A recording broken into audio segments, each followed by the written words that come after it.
I left my parents' house earlier than most teenagers did. At 17, I was ready to live alone, and though it was hard at the beginning, I valued my privacy more and continued searching for a greener pasture until I clocked 24 and got a good job where I could afford to live in a sane neighborhood. Coupled with the tough times I went through, I had also lived in the most sinister areas in town and inhabited spaces with gangsters, rapists, and murderers to pass the night. So it was imminent that I was always on alert to the attributes of vile neighbors. A few months into my stay in this modern and new apartment, a new neighbor got the flat next door, which the agent said had been empty for months. During my inspection of the flat, I preferred the flat that had just been purchased, but the master bedroom had tall trees by the window that casted spooky shadows in the night. It was a red flag for me, as I settled for the apartment I was now staying in. "Hello?" I heard a knock on my door on a weekend that I'd planned to rest throughout, but that wasn't all. I wasn't expecting anyone, and I had no friends in the neighborhood, so I suspiciously checked the keyhole and saw a man grinning widely in home clothes. His eyes were fixed on the keyhole like he expected me to check, which irritated me. "It's your new neighbor." He identified himself and further disgusted me. "Oh, wow." I faked a smile and turned the doorknob for him to come in. His shoulders were broad, and his blue eye pierced into my body with his sexy beard that seemed to beckon on my whole existence. I deduced that the view I saw from the keyhole was what gave birth to the anger within me, but immediately he stepped in, and my anger subsided, and his cologne chilled my nostrils. "You're welcome. I'm new here, and I need friends, so I thought I'd come on over to bond with you," he chuckled as he walked to the dining table, leaving me behind to follow his steps.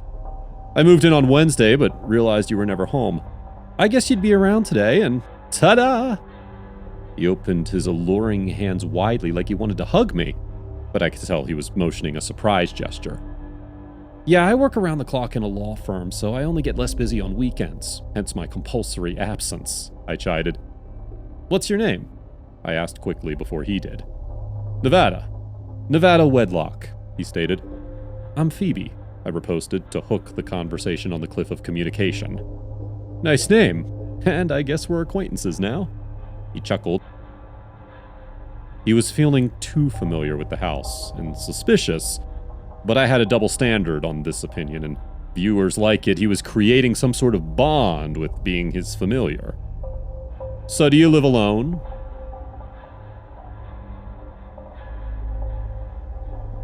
"Yeah, single and maybe not searching," I laughed. And he did too, but I could see a ring on his ring finger, which symbolized that he was either married or engaged. "Maybe?" he emphasized. "Yes, I'm not in a rush for something serious, but if it comes by, I'm not afraid," I answered loudly so I didn't have to say it twice. "That's a smart decision there," he laughed. "We're in the same shoe," he said, and I sincerely saw him cover his ring finger immediately. "Oh, really? You aren't married?" I asked. "Just like you," he teased, and I laughed to ease the tension in the room. We continued our conversation around marriage and love until I couldn't control the sleep in my eyes and asked to see him on Sunday after church. He walked out and helped himself open the door without waiting for my assistance. That was where I'd begun to realize the reality of his familiarity with the house. I dawdled to my room to sleep that afternoon until evening, when I woke to the thud of someone on the roof. I tried to go back to sleep but couldn't, and decided to stroll around the neighborhood to the park nearby. I walked in with my sunshades on and scanned the entirety of the park till I found a spot to sit and clear my head. After a while, I got disgusted and was about to leave when I saw Nevada walk into the park with a tan-skinned lady in white clothes and brown hair. I was at the far west of the park, and my shades were certain to keep me disguised, so I watched how they joked around with keen interest in each other and summed up my whole research with the fact that he was lying about not being engaged or married. I found it funny, and left the park without delay before he saw me. I was about to sleep later that night when I received a call from an unknown number, and as expected, it was Nevada. "Hello, neighbor," he said cheerfully. But even though I found him attractive, I didn't find it comfortable receiving a call from him in the middle of the night. especially when he just lied about his relationship status. Nevada, I answered. What are you doing? He asked. Sleeping, I riposted angrily. True, he answered quickly, laughed, and paused. What do you mean by true? I looked at the window to check if I was being spied on, but no one was there. Nothing. I mean, you should be asleep. He laughed and ended the call abruptly. It was enough to think about, but my eyelids had become so heavy to carry, so I didn't ponder about it and slept off. The next day was brief and ended with a knock on my door at around 7. It was Nevada. Hope I'm not too late or early, he said, as I opened the door, catching a glimpse of an injury near his left eye. He didn't wait for an answer as he paced to the living room and threw himself on the couch. Too forward, I whispered, as I joined him in my living room where he looked relaxed and calm. I'm sorry I disturbed you last night, he said eventually. I didn't think about it. I tried to let bygones be bygones when he interrupted. No wonder you slept well, he concluded my statement. But before I could object to the certainty of his statement, the news on TV caught my attention. A girl was found dead at Daenerys East Coast Park yesterday night. She's been identified as Jessie Parker. I turned to see the TV, and what my brain interpreted as the person on the screen was the girl that I'd seen with Nevada at the park. I turned to him and saw a knife in his hands and his trousers unzipped. I quickly tried to run, but he was swift enough to catch me and wrap me in his arms as he overpowered me and tried to undress me. Immediately, he let me free a little to take off my pants. I jabbed his groin and bolted out of his arms and watched him plunge to the floor in pain. His reality was before me as I heard him whisper, "No one will save you. I've locked the doors from the outside." How'd you know where my key is? I tried to open the door, but it was truly locked from outside.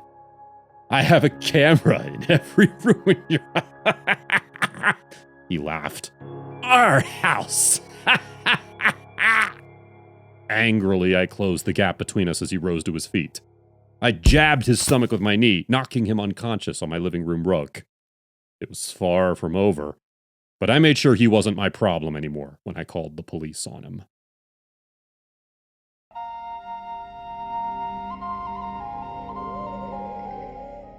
Me and my wife Tammy decided to switch the scenery and opted for a place with a warmer climate. In no time, we found an apartment in an old building complex. It was small, but comfy, exactly what we needed. One night as I was taking out the trash, I saw someone. The person was sitting on the stairs doing something with his hands. He had his back toward me, so I couldn't see exactly what he was up to. I walked past him, but something stopped me in my tracks. Before I could take the last step off the stairs, I fell face first on the ground. The garbage bag ripped, and the contents flew everywhere around me. I turned around and saw that the person's hand was wrapped around my ankle. Let go, are you crazy? I said while violently shaking my leg. The person started laughing. I finally freed myself and got up from the ground. I was so pissed that I wanted to punch him in the face. But at that moment, someone yelled at me. I looked up and saw a small, frail woman that seemed to be in her 70s. What are you doing? I'm calling the police. Leave him alone, she yelled. I had no idea what was going on. I was the victim in that situation. The woman continued, saying that it was her son and he wasn't well. I understood what she was saying, and upon looking at him, I could see that he wasn't all there. I picked up the litter, and after throwing it in the trash can, I went back inside. The strange thing was, when all this yelling happened, several people walked by the entrance of the building, and they were looking at me like I was crazy. A couple even said that, God, I hope I won't start talking to myself one day. I didn't know why they would say that. I told my wife what happened. She laughed, thinking it was funny. I wish I could have seen it, she said, sporting that cute smile that always makes my knees weak. I got over it quickly. During the night, there was a commotion in the hallway. I couldn't get any sleep, tossing and turning, while my wife had no such problem. So I got up and went to check the situation. It seemed that someone was arguing, and a loud banging noise was accompanying the screaming. I walked down the hallway until I reached the stairs. There, one floor down, the guy who grabbed my leg was banging his head on the wall. All the while, the small woman who was his mom was next to him, telling him to stop. He saw me looking at them, and he stopped. But without any warning, he ran towards me. In no time, I was on the ground as a result of him tackling me. "What the hell are you doing? Get off!" I said while trying to push him away. He was a big guy, and it seemed to be more difficult than I thought. I fought him off eventually, punching him in the face. His mom started screaming, saying that I'm killing her son. His nose began to bleed, and he ran into his apartment. Another neighbor was walking up the stairs. He saw that I was breathing heavily. "Hey, are you okay?" he asked. I responded, saying that the crazy neighbor is a real danger to all of us. He looked at me like I was crazy. It seemed that he didn't want to continue the conversation, and all he said was, "Okay," and went on his way. The next morning, I was going to work. I opened my door just to see that there was blood on the other side of it. I was stunned. I knew who did it, so I went to their apartment. The mom opened. "Ma'am, I'm trying so hard to understand the situation, but taking into consideration what happened yesterday and the fact that I have blood smeared on my door, I think I'm going to call the police." "My son's sleeping. Don't you blame what happened on him. I'm sure you did it because you have something against people who are different." And she slammed the door in my face. That night, as I came home, my wife told me that something strange happened. As she was reading a book, someone knocked on the door. She opened it, and as she did, there was something hanging by a string right in front of her face. It was a small skull. She said it looked like a bird's skull. It freaked her out and she called the police, but they couldn't do anything. They told her to keep an eye out for any suspicious activity and call them again. Upon hearing this, I went straight to their door. I just knew that the crazy neighbor had something to do with it. I knocked and I knocked, but no one answered. Upon hearing me knock, a woman opened another door from the opposite apartment. "You're wasting your time, no one's there," she said. She looked at me strangely and went back into her apartment. That evening, we went to bed. My wife seemed to be calm about what happened, but I was still enraged. Eventually, I fell asleep. It was around 3 a.m. when something woke me up. A strange noise was coming from the kitchen. I went over to see what was going on. I turned on the light, and something hit me dead in the face. It was a pigeon, flying around my kitchen frantically. The poor bird must have been scared. "What are you doing here, little guy?" I said while trying to get him out. But as I was trying to do that, I remembered the small bird skull. I put 2 and 2 together, and the image of that crazy guy popped into my head. "He's in the house!" I shouted while leaving the kitchen to go and check on my wife. As I entered the bedroom, I found her safe, in the bed. I was so relieved. But I heard the bedroom door close right behind me.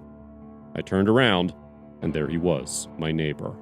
He was looking right at me and smiling, holding something in his hand. "What do you have there, asshole?" I asked, not trying to start a confrontation. He lifted his right hand, and I saw that he was holding a dead pigeon by its neck. "Okay, it's time to get out of here," I said. But he didn't move. He just stayed there, looking at me. I walked forward, grabbing his hand, guiding him outside the bedroom. He seemed cooperative. He saw a cookie on the kitchen counter and stopped while staring at it. "Oh, you want the cookie? You can have it," I said.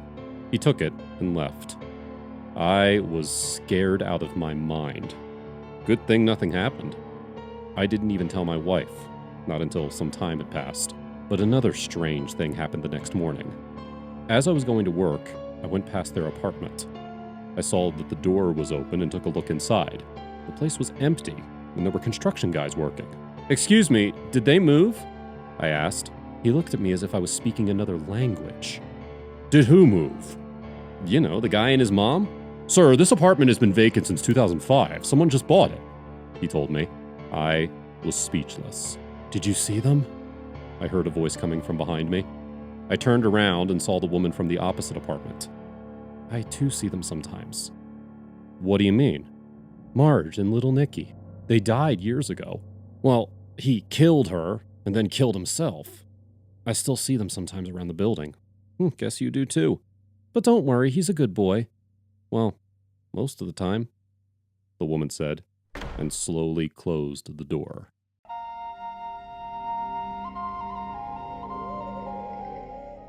I sighed with frustration as I entered my apartment. It was hard to believe that I got underpaid for the modeling job I did, That was what was likely to happen because according to them, I'm an upcoming model. Modeling was my passion since I was a little girl. Luckily, I grew up to be tall enough to have a career as a model. It had been hard to pay my bills, and I thought the money I got for the job would be a bit more significant. My internet subscription expired 2 days ago, and I couldn't afford to renew it. My friend, Jessica, had been the one paying for my meals these past few days. I couldn't ask her for any more favors. An idea lit up in my head, and I got up from my couch. I knocked on one of the apartments across the hall. It was occupied by 2 guys. They seemed nice enough, always greeting me pleasantly. I was really desperate, and the kind of life I lived made me unashamed about asking for help. The door opened and one of them came out, the dark-haired one. He was named Tom. "Hey, Tom, I need to ask for a favor," I said, my hands together in a pleading gesture. I hoped he granted me my request. It would save me money. "Sure, if I can do it, I will. Come in, Lily," he said with a smile. The living room was beautifully decorated. Paintings hung on the wall, giving the space a cool atmosphere. Tom asked me to sit down and asked him what I wanted. I took a deep breath and asked if they could let me use their Wi-Fi. I explained my situation to him, and he listened with his head cocked to one side. Just when I was waiting for his answer with a bated breath, the other guy, Francis, came out from one of the rooms. He paused when he saw me on the couch. "Lily, so nice to see you. Do you need anything?" Francis asked. I glanced at Tom, and he told Francis the reason I came. Tom was just about to tell me that I could have access to it and that he was happy to help out. Francis nodded in agreement, telling me that it would be their pleasure. I got the details of the Wi-Fi. The name was Peanut Butter. I raised my eyebrows in question, and they replied that the peanut butter was their favorite spread. I laughed and thanked them profusely before heading back to my apartment. For the next 2 weeks, I went out to try and search for a gig. Most times, I was unsuccessful. Once in a while, though, I got some calls. The pay at the end of the day was barely able to feed me. I continued to use the Wi-Fi Tom and Francis gave me access to. The name, Peanut Butter, still made me smile in amusement whenever I used it. I could cross internet subscription off my list now. I applauded myself. I was a struggling model, but still, I was living okay. I frowned thinking, but I got called for a modeling opportunity. If I went out with Alice, I could ask her to cover my transportation to the gig. I couldn't ask Jessica since she was still paying for my meals. I nodded in satisfaction. My plan was good, so I called Alice to ask her to wait for me so we could go together. I got home late, exhausted after many hours of standing, posing, and being blinded by the camera lights. I showered and went to brush my teeth, getting ready for bed. The sound of my door being kicked open startled me. I quickly rinsed my toothbrush and rushed out scared. "Police, put up your hands." 3 police officers were in my living room, guns drawn. Their faces were serious and they looked at me with hard gazes. I complied, too shocked to do anything else. Was I being arrested? I racked my brain, but I was sure I had done nothing that warranted arrest. So what was going on? I was still frozen when one of them came close and handcuffed me. I shook myself and asked them why I was being arrested. I added that they probably had the wrong person. I had never done anything illegal in my life. The police officer that handcuffed me said that I was under arrest for engaging in illegal online activities. My laptop was confiscated and I was taken to the station for questioning. So many thoughts were running through my head. Did someone frame me? Was there a mix-up somewhere? I spent that night alone in a cell. I had never been arrested, so it was a new experience for me. It was an experience I did not want to have again. After my laptop was thoroughly checked and nothing illegal was found, they released me the next day. I kept wondering why I got suspected in the first place. As I got to my apartment, I noticed that the door to Tom and Francis's apartment was left open. I shrugged and entered my place, not thinking much about it. The next day, there was a knock on my door. It was the police officer that had questioned me. He told me that the illegal activities were carried out from Tom and Francis's laptops, and he was sorry for the stress I went through. I nodded in confusion. It never occurred to me that my neighbors could be criminals. I thought they were nice. The police were able to seize their laptops eventually, but both the guys were nowhere to be found. Their wardrobes were still intact. Only their personal things were missing. They probably ran away the same night the police came to arrest me. It was discovered that they visited the dark web regularly and even paid to watch illegal things there. When I started using their Wi-Fi, it was the same network that was logged into the dark web. The police traced the address and it led to me. That's why I was arrested, even though I was innocent. Over the phone, I narrated my ordeal to Jessica. I told her about my experience with the police and spending a night in jail. I explained to her about my neighbors and how they were practicing illegal activities. Lily, this freeloading life of yours almost got you in trouble. As your friend, I advise you stop making others take up your responsibilities, at least not strangers. I know things are difficult for you now, but if you replan how you live your life, you'll see that it will get better, Jessica said. I sighed. I understood what Jessica was saying, and I promised her that I would act on it. The episode I had with the police was one I hope to never repeat in my life.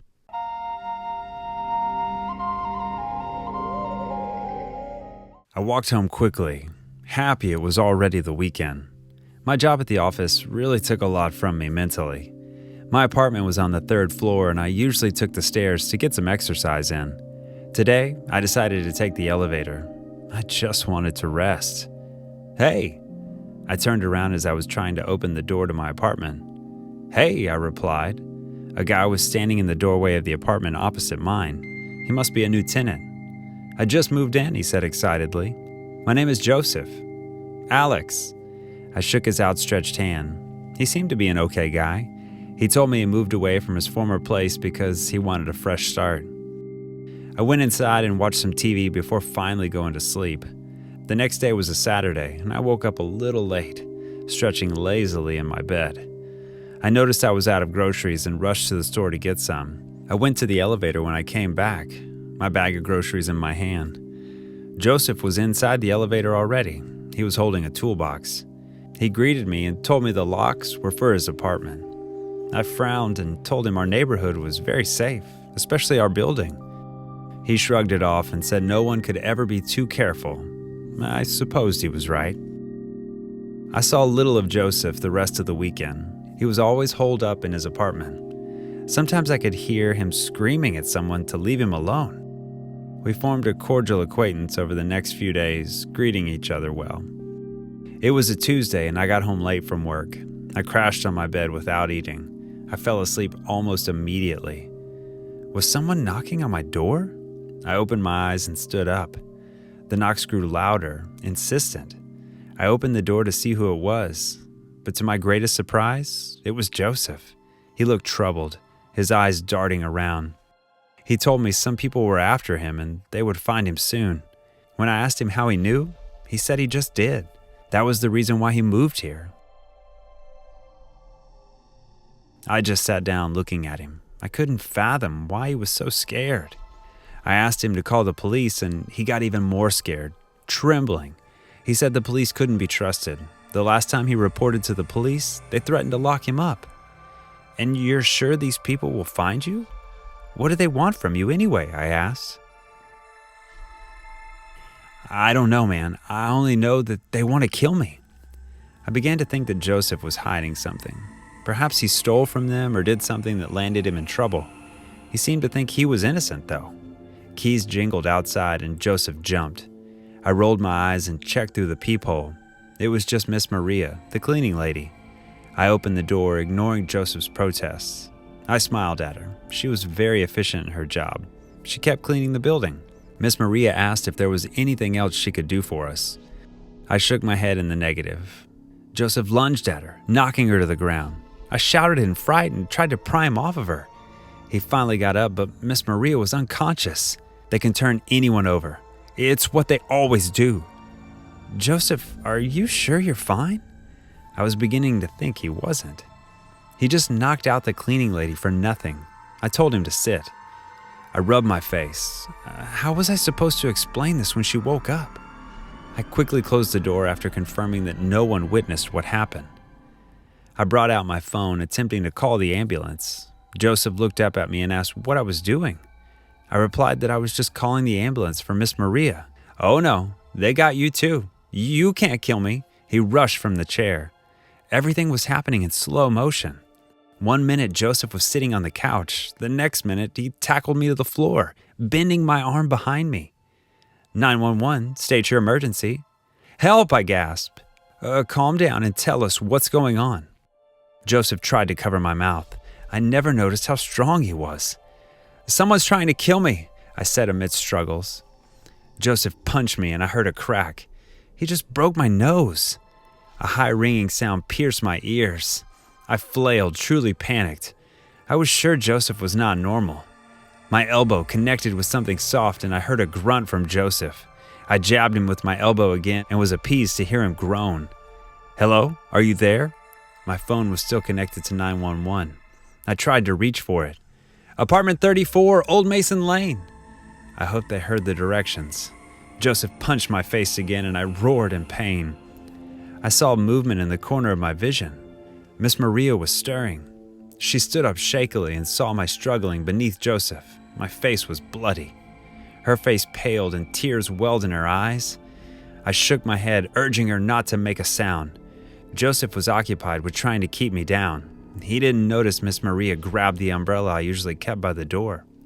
She hit him on the back of the head, and he stood up and looked toward her angrily. She screamed as she raised the umbrella again.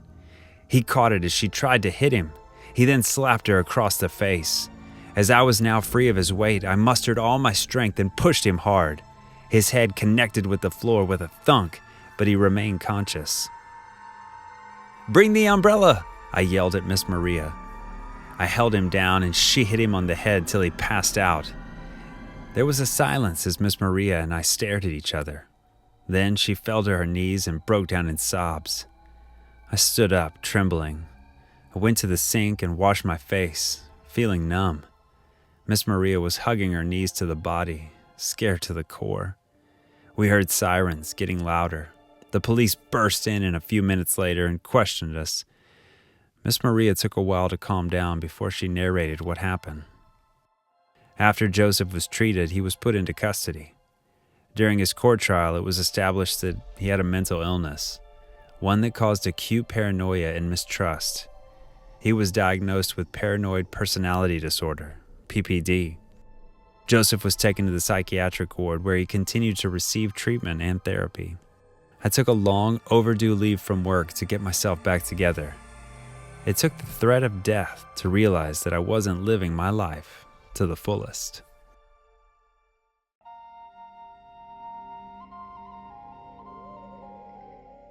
We have all had that one period in our lives when we didn't exactly have it all together. Financially, career-wise, and even spiritually. Let me tell you about a time in my life when I was 25 years old.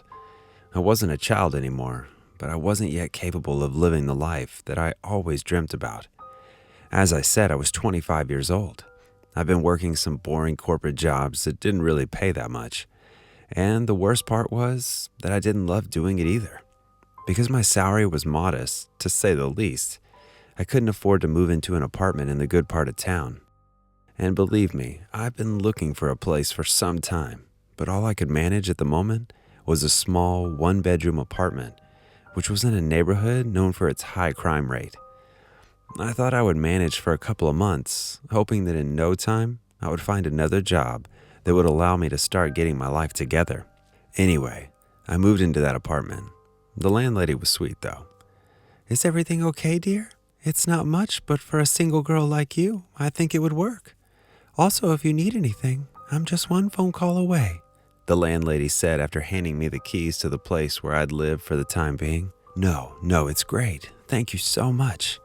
I'll be sure to call you if something comes up," I replied to her while I was looking around the place, feeling like it was much smaller than in the pictures. But how could I complain? The rent was pretty affordable, and it permitted me to save up some money at the end of the month. After a couple of days of going to IKEA and some other similar stores, I managed to make the place better in a sense that it captured some of my personality. I bought some abstract paintings of cats and dogs. Yeah, I know it may sound weird, but the landlady doesn't let me keep pets inside, so this was the next best thing. The apartment started to shape up really nicely. "Oh yeah, now it looks like a place I could enjoy living in," I said to myself while I finished decorating and taking a final look around. But there was only one problem. And this is the main issue for why I decided to tell you this story. The elevator. You may think, what could be so problematic about an elevator that it needs an entire story? Bear with me here. This was more than a problem. I should have mentioned that I lived on the 10th floor, so whenever I would go grocery shopping or even any other time, I wasn't going to climb 10 flights of stairs. That was absolutely inhumane. The elevator was very old. Sometimes it worked, and sometimes I could hear people from the elevator shaft screaming that they're stuck, and it took the maintenance guy a couple of hours to come and get the person out. One day I had had enough. I went straight to the building manager, and I was convinced that I will get the problem sorted out that day. I knocked on his door, but he didn't seem to be home. Yet, as I planned to turn around and go back to my apartment, I heard something inside, so I continued knocking several times. Finally, he opened the door. "What?" he asked while looking visibly angry. I think I interrupted something. "I'm sorry to bother you. I live at 1004 on the 10th floor. I just wanted to ask you if you could call anyone to fix the elevator. It's clearly a danger to the people living in the building." I told him politely and even gave him a smile. "No, I will. Someday. Until then, just take the stairs. It's good for you," he replied in a husky voice before slamming the door in my face. I was left without words. This guy could care less. I really thought I was going to fix the elevator problem, but it seems like I failed. Anyway, I went back to my apartment and I used the stairs this time. There were only 5 flights between his apartment and mine. I finally got to my door and I was breathing so hard that I thought I might pass out. I know, you might say that I'm a bit out of shape, but the elevator is there for a reason. Why not use it if it's installed? And why not fix it? That evening, I poured myself a glass of wine and decided to relax while watching a nice show on Netflix. This entire elevator business really angered me. So, because I drank an entire bottle of wine, I fell asleep on the couch and then I woke up late. I opened my eyes the next morning and saw that I should really already be out the door so I would get to work on time. In my panicked state, I ate whatever I could find and ran out the door. I had 2 options: go down the stairs and definitely be late for work, or take the elevator and maybe get to work on time. So I chose the latter. I got in the elevator and it went down 2 floors. That's it. And it was stuck. I had to call for help, and for 2 hours I was inside that little box, fearing for my life. And that day, well, that's when it all started to go downhill. After a couple of days, I was again in a situation when I needed to use the elevator. It was one evening when I came home with groceries and some house stuff, and I just couldn't drag them up the stairs. I got in, and before the door could close, a guy came rushing in. He smiled at me, and I saw the most yellow teeth ever.